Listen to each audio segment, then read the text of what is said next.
The Cold War, a decades-long standoff between the United States and the Soviet Union, was characterized by tension, political rivalries, and the ever-looming threat of nuclear war.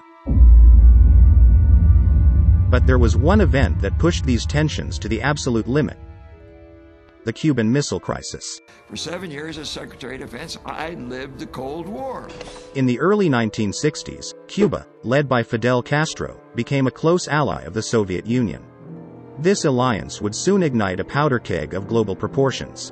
In 1962, American intelligence agencies discovered that the Soviets were secretly building missile bases in Cuba, just a stone's throw away from American soil. Imagine this: nuclear missiles aimed right at the United States from a tiny island in the Caribbean. It was a do-or-die moment for President John F. Kennedy and his administration. President Kennedy assembled his top advisors, forming the executive committee, known as the ExComm.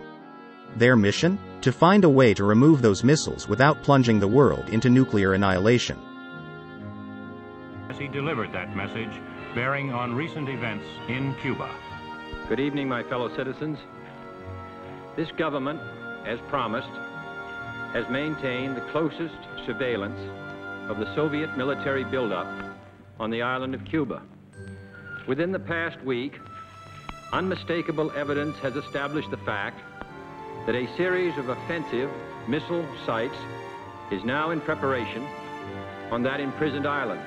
On October 22, 1962, President Kennedy addressed the American people, revealing the existence of the missile bases and imposing a naval blockade around Cuba.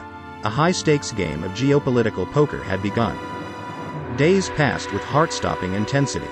The world held its breath as Soviet ships approached the naval blockade. The tiniest spark could have ignited a global inferno. Then, in a moment that could have changed history forever, Premier Nikita Khrushchev sent a message to Kennedy. He offered to remove the missiles if the U.S. lifted the blockade and promised not to invade Cuba. Negotiations were swift, but the stakes couldn't have been higher.